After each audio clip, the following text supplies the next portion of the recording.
Hello and welcome to our lesson 4 part 1. What is involved in knowing a word for IELTS students? So let's discuss about this. What is involved in knowing a word? There are 4 different essential aspects which are very important in knowing a word.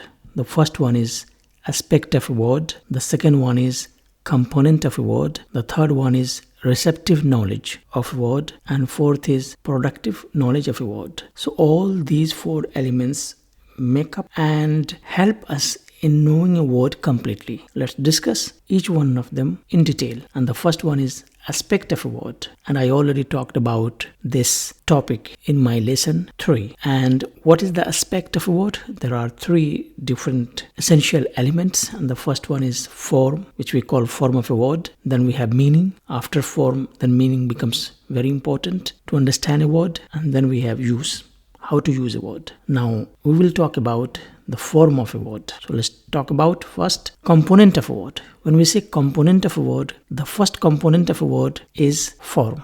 This we have a spoken form of a word, we have written form of a word, and we have word parts. Together all these 3 elements help us forming a word. Further, a spoken form of a word has 2 parts. The first one is receptive knowledge and the second one is productive knowledge. Likewise, in the written form of a word, we have also receptive knowledge and productive knowledge. And in the same manner, word parts also having the 2 aspects, that is receptive knowledge and productive knowledge. But what do we mean by receptive knowledge and productive knowledge? When we say receptive knowledge, it refers to what does the word sound like, how we receive it in sound when somebody speaks to us. Go to the next point, productive knowledge.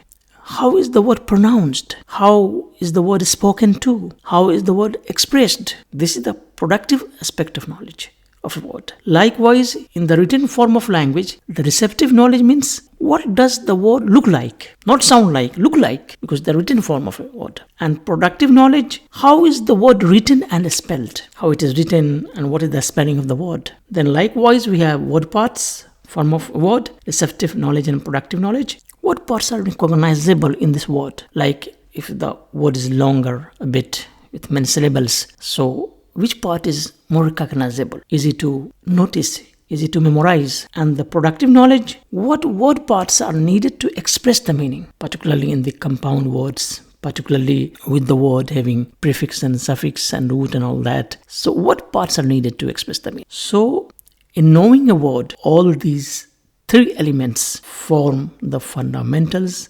aspects of learning vocabulary. Hope you understand the concept. Thank you and goodbye.